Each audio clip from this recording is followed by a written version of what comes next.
Well, good afternoon, ladies and gentlemen, boys and girls. I can actually say afternoon. This is a special edition of the weekly webinar, and it's at noon Pacific on Halloween Friday. And I'm just recounting. Jenny's over in the control room, but for some reason, I think we did a Halloween Friday webinar a couple years ago. I don't know why we always land on this date, but any event, if you're in the Seattle area, the downtown people are all dressed up in costumes running around, and then out at Microsoft out in Redmond, where Ginny and I have been on at meetings on a day like this, you actually have a theme park set up. They really take it to the next level and have a haunted house, and the families bring their kids and so on. So any event, happy Halloween. This is the weekly webinar. Today we're going to talk with Dan Shapiro in a moment about his view of the world on building a cloud practice, and then also hear what he's up to. Be sure to use the chat feature to ask your questions. Keep an eye out on what's going on at SMB Nation. So next week we start a 3-week webinar series. I want to take a moment to talk about this, and I'll talk about it at the end. But we start a 3-week webinar series in conjunction with the Microsoft MCC program, where we're going to go deep on Windows 10. But there's a twist, and the twist is that our intent is to have you bring customers to the webinar to be educated, and then you attend yourself as the MSP, the CSP, the computer guy, for lack of a better phrase. And so it's kind of a dual purpose series of webinars on Windows 10. So we'll be messaging that over the next couple days and beyond. And then finally, the newsletter has shifted to become a Sunday paper. And we did that for a couple of reasons. One was we know a lot of people in the publishing industry, and over on the telecom side, there's a gentleman that shifted his newsletter to a Sunday paper format. It's doing great, and we thought, well, that's kind of cool. And then more importantly, quite frankly, my time is freed up a little bit more on the weekends to write a little bit longer article, kind of go with a New York Times long format on some of the topics of the day. So we put it all together, and after 10.5 years of publishing in the existing weekly format, we're now pivoting to a Sunday paper format. Now, with that said, Dan Shapiro, sir, let me hand the talking stick to you. Let's get going. Be sure to introduce yourself for people that don't know Dan, and let's have some dialogue today. Hey, great. Thanks very much, Harry. And as you said, it's an afternoon presentation, so if you're not in Auckland, New Zealand, it will be good afternoon or good evening to everyone out there on this exciting eve of the holiday Halloween weekend.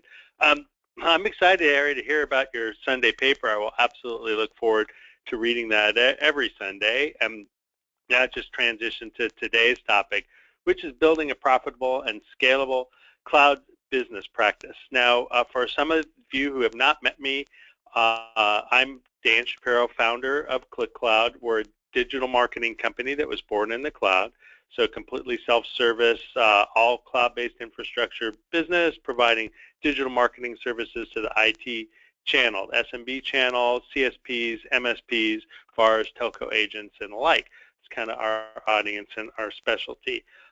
I've got a deep and storied career in the technology industry. I don't have time to go over my entire background, but I've held positions at companies like Kaseya, running their cloud business. I've held positions at Ingram Micro, running marketing for their cloud business, website statistics, maps and directions, and a few other things all along the line. So long career working with technologies in the last decade plus, working in cloud solutions. So what I'm here today to do is to give back a little bit of my insights to you on what I see and how to use some of the industry trends to your advantage as a practitioner, as a cloud service provider, and pay particular attention to a topic of how to use Office 365 as a lead generation tool in your business, because it may not always be as it appears on the surface with a technology like communications and collaborations and the price points and margins associated.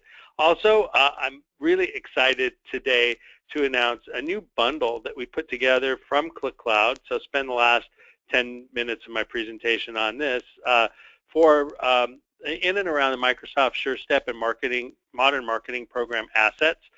So this is an ideal solution for anyone who sells a lot of Microsoft and wants to have up-to-date digital presence. So I'll talk a little bit more about that on the back end. So let's get going. So one of the big industry trends that we probably see around us, but maybe don't necessarily take interest in, is that small businesses are really the long tail of our overall economy. And if you think about it, you hear lots of stories about early stage companies and startups, businesses growing all around you, and you hear the stories about the big businesses laying people off. Small businesses, according to most industry analysts and stats, IDC research here cited, is a 32% annual compounded annual growth rate. And you have to ask yourself, when you're looking at a small business client, could that small business maybe one day be your next big business client? So even though they might be small today, your investment in them early on could be an opportunity for the larger fish down the road. Let's talk a little bit about why that is. Why is it so easy for a company today to go from no business to small business to big business? You look at it, any great idea with internet access and maybe a Kickstarter program can equal new business. And I know for our business in particular, we've hit people from a variety of industries above and beyond our technology clients who are just getting going, looking for the basics, and then grow really fast. So just one of the big industry trends to take a look at. You may spend your time looking at the big fish, but sometimes it's the little fish that grow into the big fish they're worth looking at too.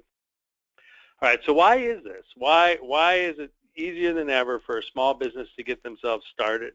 If you look at it in the old days, it could take 6 months, 9 months, 18 months or more. Being a veteran of this technology industry, I used to look at technology cycles of every 18 months, and then I'd look at the technology cycles of every 9 months, and now I look at technology cycles that could be 6 months or even 3 months or less. A big part of that is that the cost of doing business is so much lower, and the time to market is so much quicker as a result.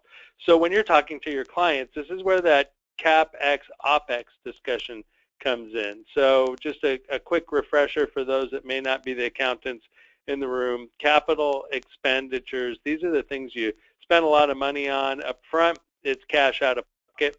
Something like your infrastructure, hardware, the software that runs on it, and the investment to implement it. That costs a lot, and in the old way, it was just a requirement. And what it did was it just basically priced out many of the businesses from getting access to world-class technology. So if you think of things like a CRM application that might have taken a year and a half to implement in the past, now that CRM application can be deployed in hours, or within a week you have yourself completely up and running and trained on it.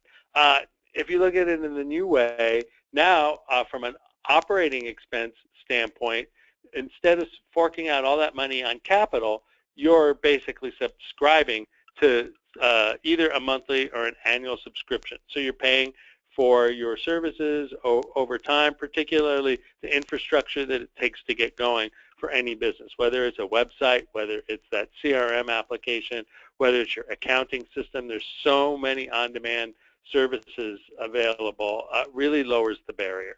And most importantly, turning your cost up front into a predictable cash flow. So for many small business owners, they can see the future, and they can turn the spigot on when they have more assets, when they have more money, when they've got more revenue, they spend a little bit more money.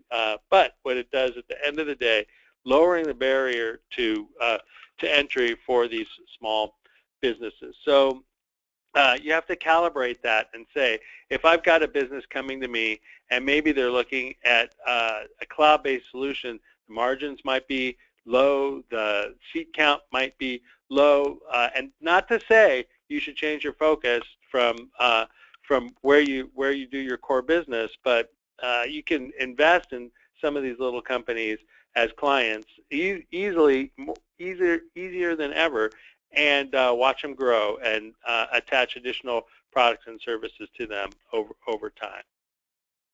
Take advantage of that industry trend that these small businesses are really getting themselves going.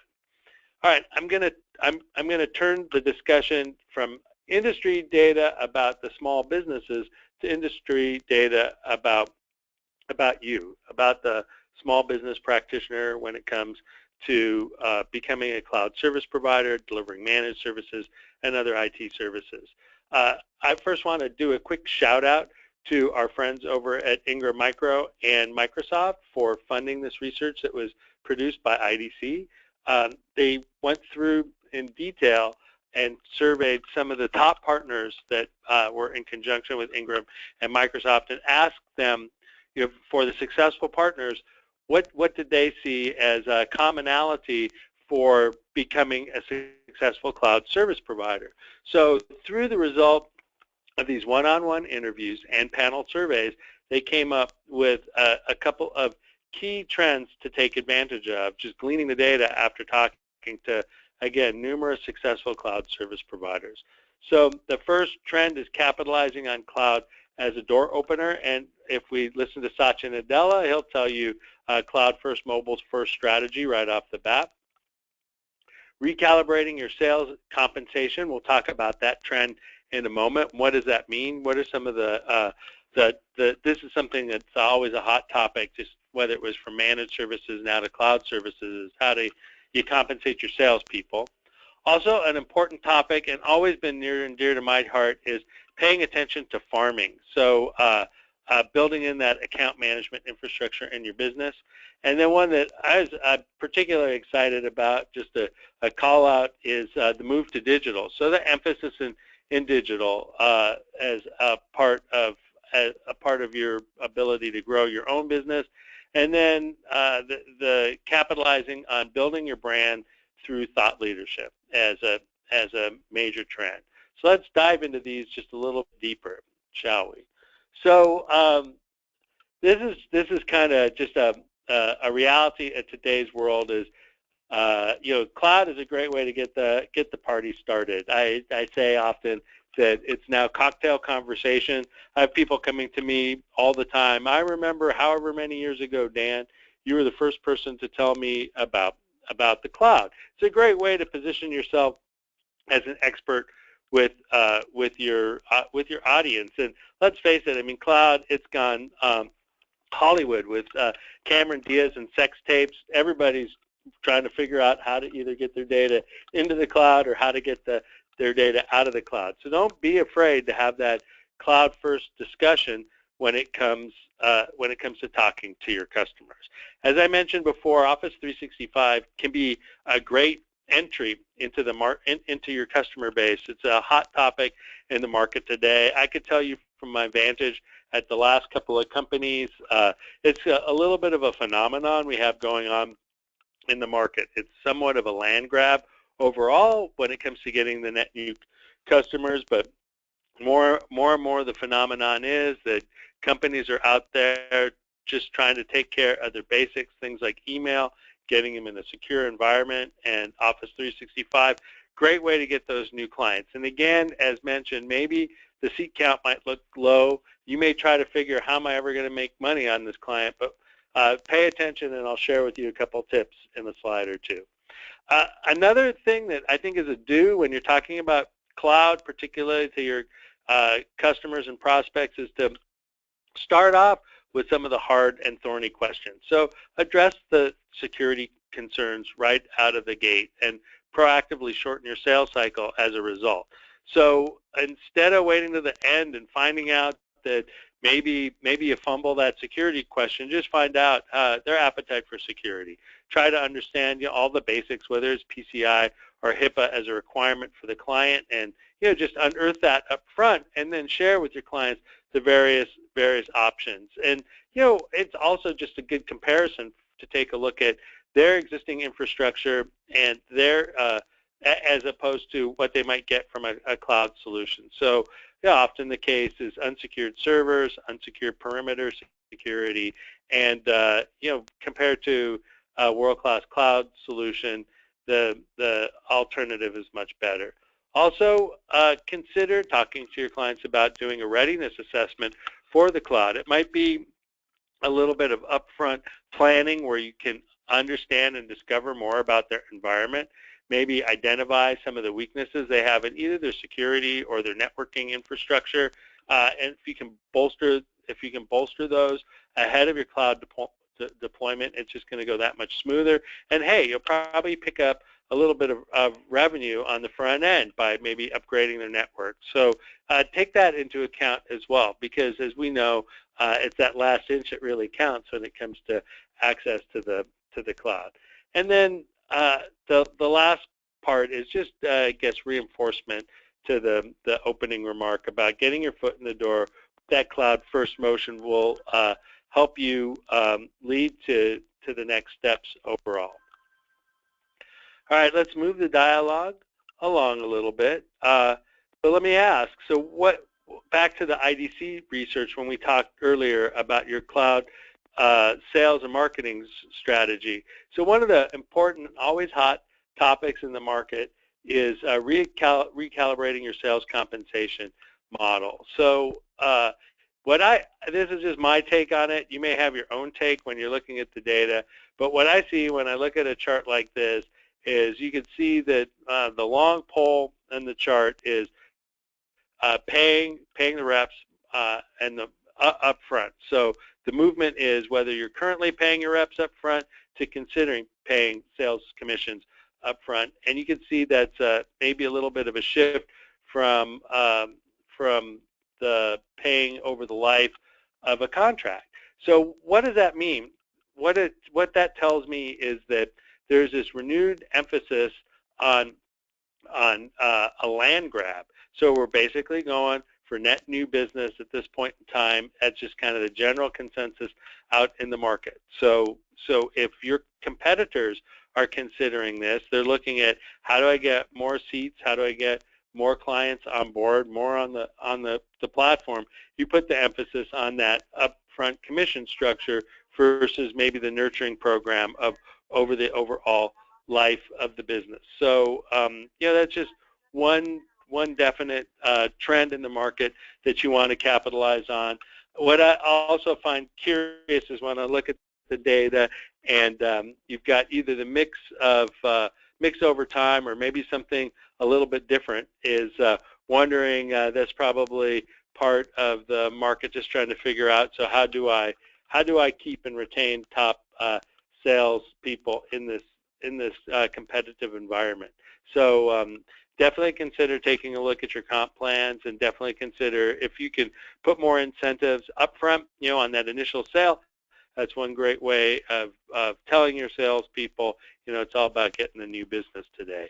And again, looking for the attach revenue on the back of that over time, which gets to the next trend identified by IDC. So farming, again, topic to me near and dear to my heart is account management. So this is the concept of separating that initial sales function from the follow-on sales function, integrating in the fabric of your organization, the fabric of your service delivery, always be selling. So if you look at a call that might come in, it might be a trouble ticket, help ticket, maybe it's a password reset, maybe it's something as simple as a move or an add or a change to a mailbox, something along those lines. That's a great opportunity to start selling. So you can solve the problem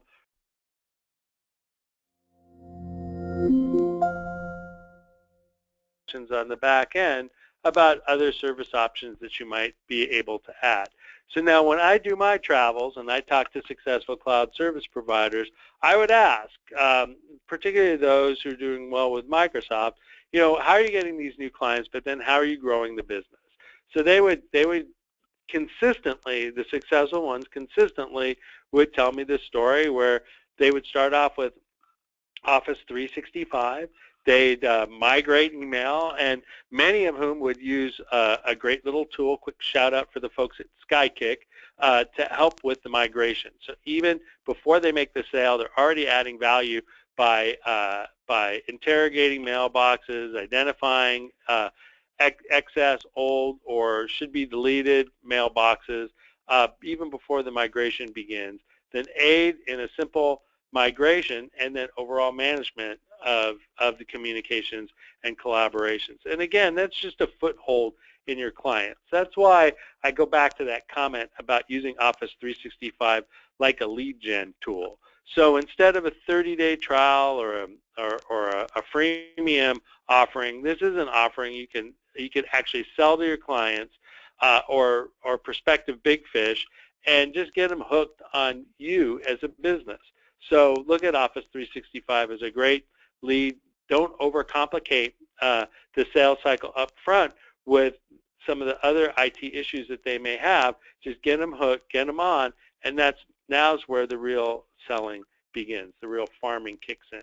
So then the successful cloud service providers would tell me, after they would get their client hooked and migrated and up and running and settled, billing and fully onboarded, et cetera, then they go back and have the discussion in a phased approach about bringing on maybe migrating file data as a next step after Office was already migrated, or adding other value-added services, such as might be a managed service, some cloud monitoring or premise-based monitoring, or maybe they're looking at authentication solutions, something, again, easier to implement, but maybe not top of mind, but like single sign-on, or maybe it's endpoint protection, spam filtering, et cetera. They'll add these other services. Now, again, the client, first off, only had the need for, or thought they had the need for email. That was their problem. You solve their problem quickly, but after you build up a rapport, you start layering these other easy to deploy money makers for you to add on and farm your base of client. Then hit them up on the back end for the big ticket items. So going back in and taking a look at either porting or migrating existing applications to the cloud, maybe turning on new applications that didn't exist before, like a CRM application that maybe they did or didn't have deployed in their organization, or building out custom applications if you have that kind of capability on your bench. So as a farming system of starting off with the basics, starting off solving the most fundamental needs, and then layering on top of that using your account management infrastructure to really unfold the full revenue opportunity out of that client base. All right, and now again, the topic that I'm particularly excited about was the findings that IDC had that said that digital becomes an important part of your marketing strategy. And why that is more so than ever, everybody's connected. They're connected through mobile devices. They're connected through wearable devices. They're connected through their laptop, and of course their desktops. And what they're doing is search traffic, looking for comparisons, looking for local support, looking for local resources. So what that means is that, and we do this ourselves. This is kind of your first impression. So when you meet somebody for the first time, you may or may not, I know I always do, I either go to their website or their LinkedIn profile to find out more about that person. So that digital calling card is definitely out there. So how do we make sure that we have world-class presence, that we show our strengths digitally as well, and then how do you filter that in through the buy cycle? So first, it's using content, just like location. Start off with driving interest at the top of your funnel. Now that might driving interest might be somebody who picks up a blog article of yours and it's just an interesting read. Or you might push it down a little bit to leveraging content to nurture your prospects. So maybe it's taking a key asset that you might have. Maybe it's a white paper. Maybe it's an infogram. Maybe it's some video content that you might want to leverage, and you push that content out to your key prospects. So you're building your funnel. You're starting to nurture your funnel by staying in front of them, keeping top of mind. And remember, not everybody's always in buy mode, and it might be something like a simple monthly newsletter that keeps you in front of your customers and prospects. And I understand this all takes discipline and it all takes time, but it also pays the bills. And then use your content on the back end to fuel the demand during the sales cycle. So once you really get engagement with your prospects, it could be other content like case studies, additional testimonials, other contents on maybe it's an evaluator, other handy tools that you could use. All that content will help you drive the revenue in your business. Now, it's not a panacea. It doesn't replace hard selling. It doesn't replace networking, but it definitely augments your activities in today's world. So, a couple of thoughts on content overall when it comes to going digital. Well, and yeah, go ahead, let Harry. Yeah, Dan, if you don't mind, I foolishly myself and set a deadline of tomorrow evening, that being Halloween, Dan. Mm-hmm. I've spent the last month with kind of my free time, an hour here and an hour there, going through the Bing accredited professional certification, and it's pretty easy to find. So if you want to Google Bing accredited professional, basically it's getting your head into the whole Bing ads area. What I found is, so it's a free curriculum. The person that owns it is Katie Hunter, who was the original small business server marketing manager back in '98 through 2003.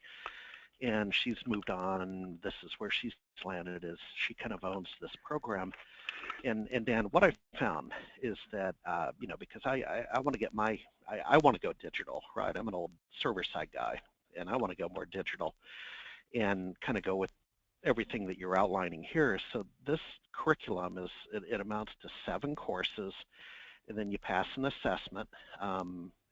By all appearances, it looks like what we were doing with the small business specialist community through about 2005 through maybe 2011. There was a business assessment you had to pass and so on. There is some keystroke level stuff for Bing AdWords, which may or may not be what people listening today will get up in the morning and actually do. But Dan, more importantly, this curriculum was a primer on the whole digital marketing area. So it was kind of twofold. One was it was a fantastic curriculum to get your head into digital advertising, digital marketing. And then on the other hand, yeah, I mean, you do get down to the keystroke level of like picking disallowed words you don't allow. So that's okay. That's all right to kind of get down to the keystroke level. But I wanted to give that a shout out because maybe amongst our audience space today, there's that one candle that we're going to light, Dan. Sure. What was it? The one light? Some presidential candidate said it better than me, but so, one light anyway, says yeah, exactly, creates the wildfire. You remember? Or what have you. Yeah, exactly. It was about 20 years ago, and we don't want to age ourselves, but in any event, guys, it's a free curriculum. I'm just finishing up the curriculum today. I'm going to sit for the certification tomorrow, and hopefully have a great Halloween. Go on, Dan. Well, good luck, best of luck with that, Harry. We wish you every success in getting yourself Bing certified and all. And I know you lit a candle here. I took a note down to see. I'll take the challenge and see if I can squeeze the time in to do it myself. Let me ask you, Harry, so how long did it take you? So from duration-wise, not number of hours, but from the time you started chipping away at it to the time you get your certification? Well, a month. Because, about a month. Yeah, well, think about it. An hour here and an hour there, right? Yeah. And guys, that's reality. I didn't intend it to be. Oh, Dan, you remember the old 5-day intensive MCSE classes, right? Learn SQL Server in 5 days. Um, that's I wouldn't recommend that. I would offer you guys, if you could do this between now and the end of the year, I would say that's reasonable. Carve out an hour in the morning. What I did, Dan, by the way, because it is an online curriculum, is I right-clicked and outputted the curriculum to OneNote. So I could use OneNote to read the curriculum when I'm commuting by ferry, where, I don't necessarily have Wi-Fi. Yep. So little tricks like that. But give yourself 30 to 60 days at a gentleman's pace, set for the accreditation, and you know what, that could be a fantastic win in 2015, and start with you get a little logo, you get a little certificate, blah, blah, blah. And what was your top takeaway? If you had one thing that you've just stuck out in your mind that you learned by going through that, what might it be? Yeah, I'm going to say the demand side platforms and the fine tuning that they do. So, Dan, I've been on an engagement where I've spent some time on what I would call the lead management and scoring, and so I'm going to call that sort of the stage 2 and 3. What I was really Yep. weak on was stage 1. So I'm reasonably strong on once we get the lead, right? Once we get a lead named Sally, what do we do with it? I'm pretty strong on that. We score Sally, we put her in a funnel, either high priority or low priority, send her off to HubSpot to be nurtured. I kind of got that down. What I didn't understand is digitally, how do we go out and acquire the leads? And so I'm going to say the whole demand side platform, for lack of a better word, was my takeaway. The thing that didn't work for me, I have it on the screen right now, on screen number 2. Of course, I'm listening to you, Dan, and watching you, but I do have a second screen and I have it up. But today I'm going through a later course about the Bing editor, and boy, that's kind of, that's down at the keystroke level, buddy boy. It does take Okay. a little bit of time. Yeah. It does. It does. I always find it fascinating when you're doing your keyword research and starting to take a look at just what keyword might be more popular than another. What might pop into your head quickly isn't necessarily what pops into everybody's head. And then you start looking and comparing. It's almost like a sociology experiment at the top of the funnel. And of course, there's plenty of options to spend money on and drag people in. And gratuitously, it's always important to have a professional presence just to make sure you maximize your conversion rates on the back end. So that's great. That's great stuff. That's great stuff. Just wanted to connect the dots because, well, I think I think amongst the listeners today, there's those people saying, "Hey, how do I reboot? The small business server thing is gone. I'm curious and inquisitive by nature. I have some business acumen. What can I do?" And I do come out of the experience. And by the way, my intentions are to also go get the Google AdWords similar designation. Apparently, it's called Google Partner now, but they have a similar title. And so that's my intent, is to almost in effect make a slight, well, I don't know if I call it a career change, but why don't we just say, reinvent, just stay current. And I'd encourage people to think that way. It's always good to stay current because things move along pretty quickly. So, all right. And speaking of moving along, I'll go to that next. Let's move. Moving along. I'll go to my next slide, Harry.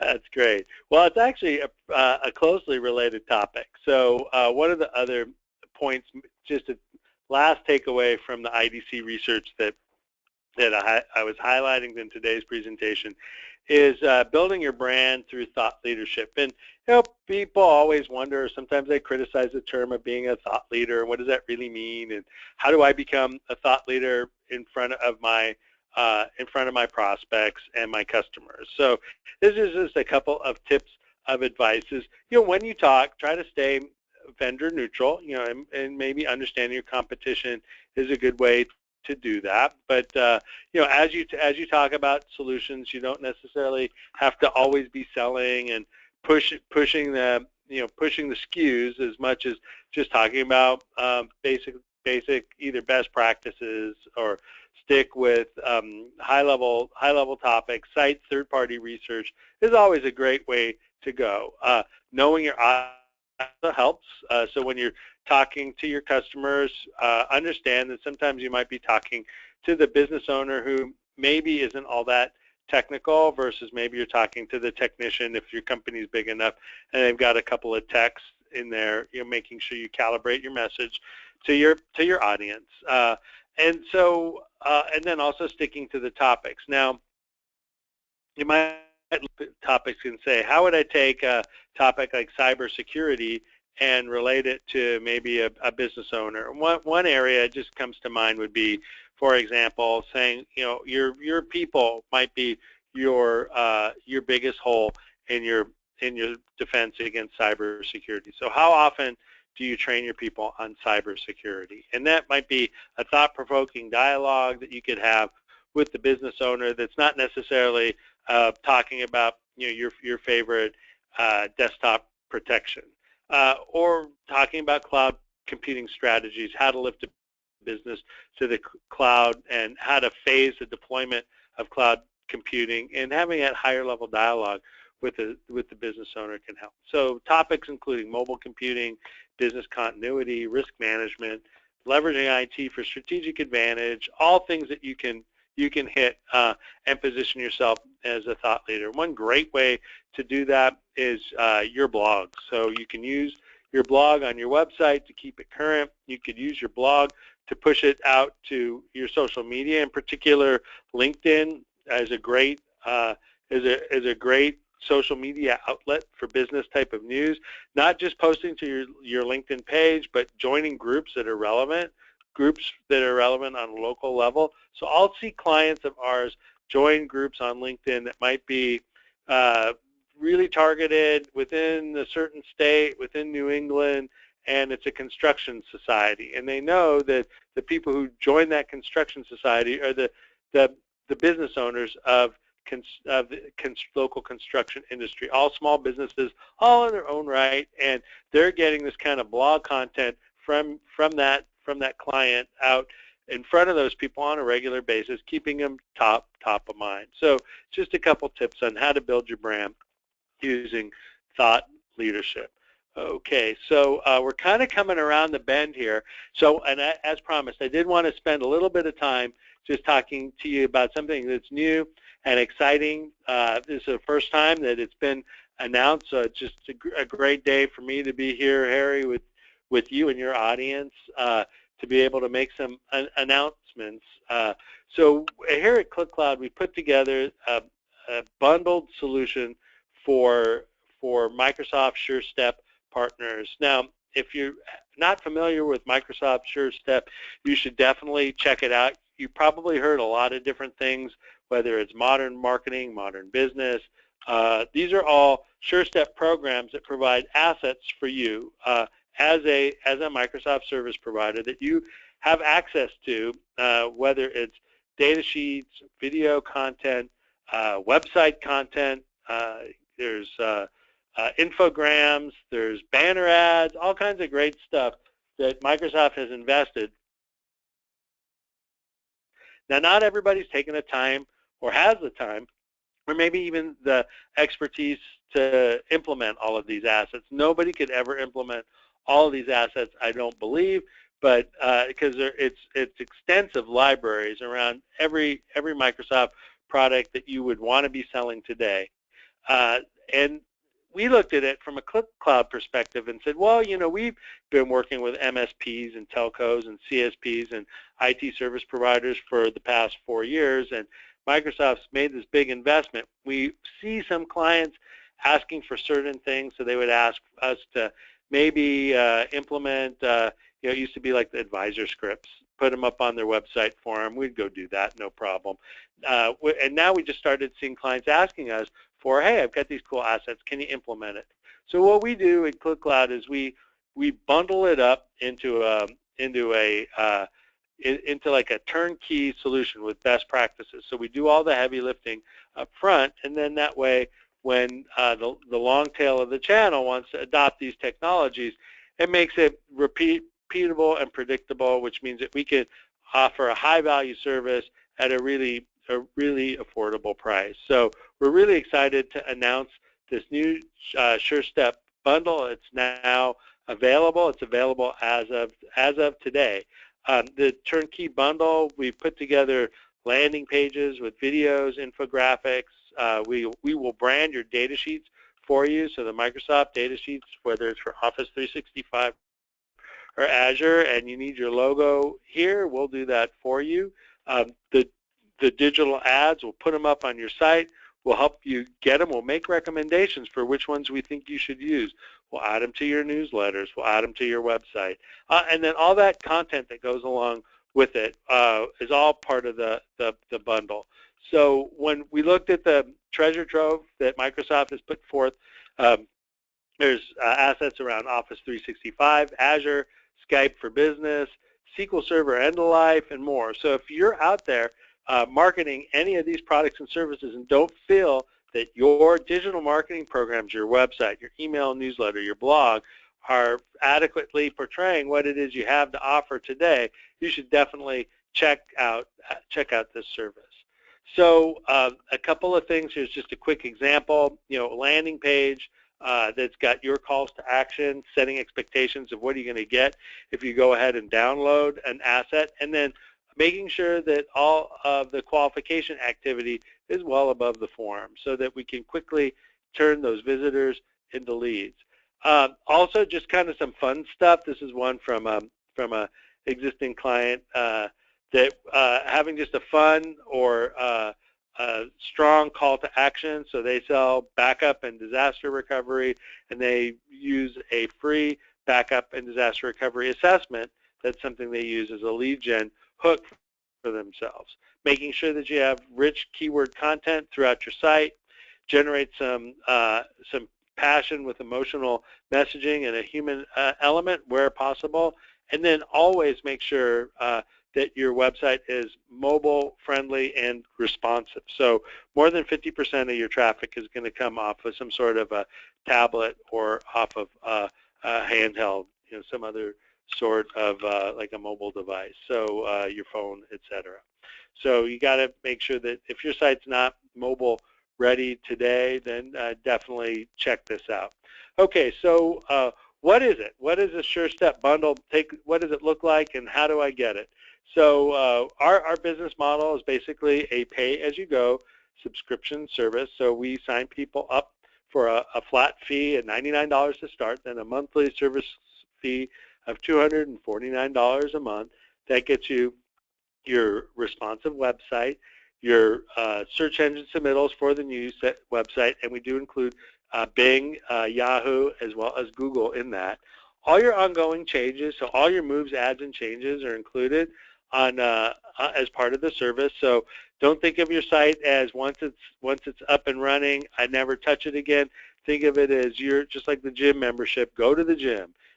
Call us and have us, or open up a ticket and have us add that news hit that you might have gotten, or maybe you've added somebody to your team and you want to get their mugshot up on the website. That's all included in the monthly fee. Maybe you need a new landing page. Maybe you got some market development funds you want to spend, and you've got new white papers you want to promote. Maybe you want to run that Bing ad campaign and you need some new landing pages, all included in the monthly fee. Also included is a syndicated blog content, so your site will be updated twice monthly regardless, or if you don't want us to, we won't. Otherwise, it happens without you lifting a finger. Same with your newsletter. That monthly newsletter goes out like clockwork. Most of our clients will make modifications and revisions to it, so they'll add a specialized call to action or a new offer All that's included in the monthly service fee, but regardless, it's on a timeline, and it goes out just like Harry's Sunday edition. So you too can have your own. It's not necessarily a Sunday. It's more like a monthly. We help you manage your lists. So we scrub those lists, work them really hard, get rid of all of the spam traps. We get rid of all of your fluff mail, pull it all out so you get really quality open rates, and then we provide you reporting on all of your campaigns. So website analytics, email marketing reporting. Oh, and the best part of all now includes SureStep campaign integration. So all those SureStep assets can be yours on your website, all for that monthly fee. And we do have an offer running. This offer has been running for the last 30 days.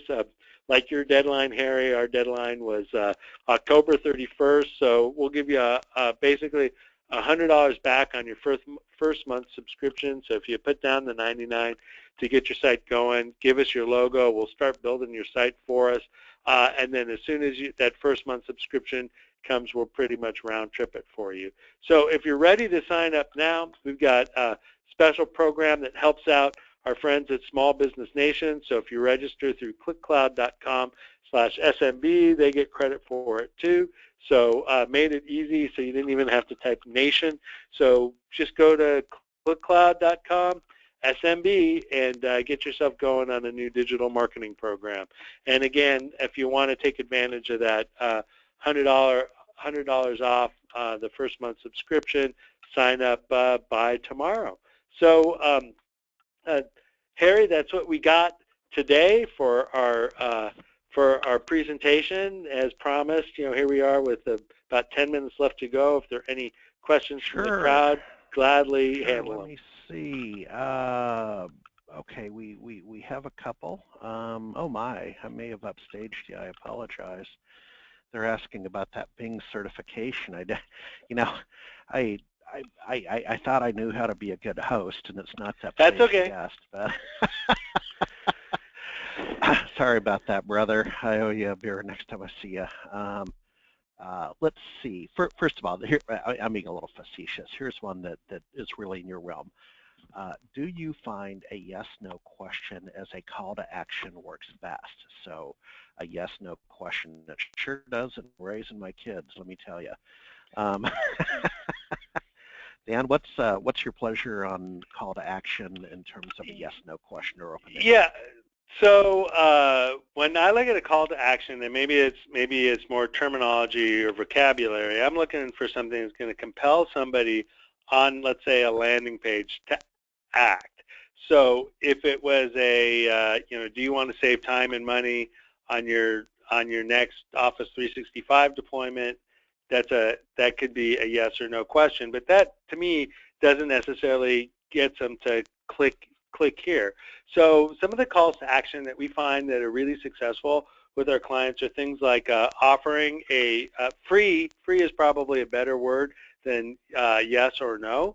And I could probably go on a couple minutes on psychology about yes versus no overall. I mean, yes, as long as you're saying yes, that's a very positive thing. People like to hear yes all the time. Nobody ever likes to hear no. No is kind of a negative thing.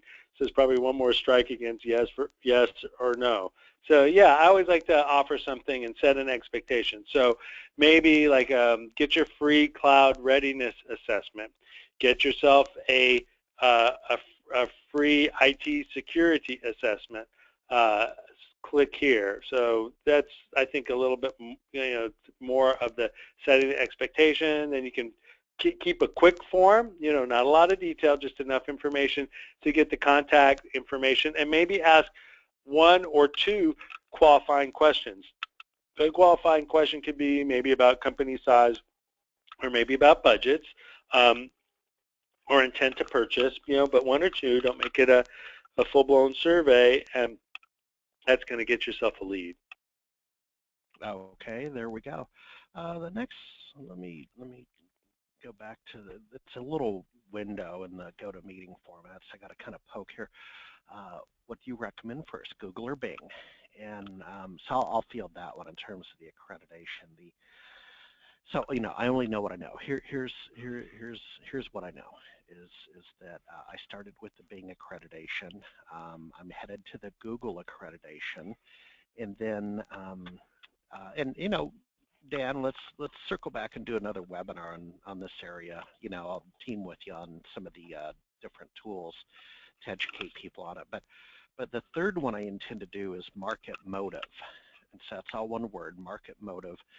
I talked to the Bing team at Microsoft, Katie Hunter's team, and I said, this is cool, and if I wanted to kind of get a graduate school level curriculum, right, like really go deep into this and become a scientist, if you will, over the winter months, where would I go? Because I'm not sure I'm seeing this like at the University of Washington and that kind of stuff, and I'm not sure I want a real master's. So they said they recommend market motive. So I've signed up for that, and I'm gonna hold off on that a little bit till I get these first two accreditations, and then check out market motive. And then, Dan, I'll end on a funny note. I was actually rejected from a graduate level program. It was in the hardcore data science area. And quite frankly, it's more oriented towards developers that have a background in languages like Python and so on. And it was really, when I say data science, I mean, it was the math. And, I'm not sure that was good for Harry, and I'm not sure Harry was good for them. So, but Dan, the point I'm trying to make into the folks is, be the life learner, because we're in that kind of industry where you've just got to continuously be doing something. And now I'm off my soapbox. Final question. Let me weigh. Yeah, I would love to weigh in a little bit on the Bing versus Google debate, because I don't know if it's necessarily an either or an or. So when you look at Google, Google's going to have a lot more volume. Google's going to probably have a lot more competition on the keywords that you're looking for, and because of the way the Google algorithms work, the people who advertise the most are going to get the most prominence when it comes to display on the ad. So that's something you got to consider with Google. And if you're looking for good value on Google, it may not necessarily be keywords. It might be promoting on YouTube, for example, which is where the bargains can be had today. When you look at Bing as an alternative, there may not be as much volume, but you might be able to find some niche opportunities for very select keywords that maybe are very unique to you, and something that's going to drive maybe not the large volume of traffic, but the most qualified traffic. And because of the price points and the competition and the way the algorithms work, you may not have to have as big a budget on Bing to get the same result. So that's just a little bit of 2 cents when you're looking at AdWords versus Bing.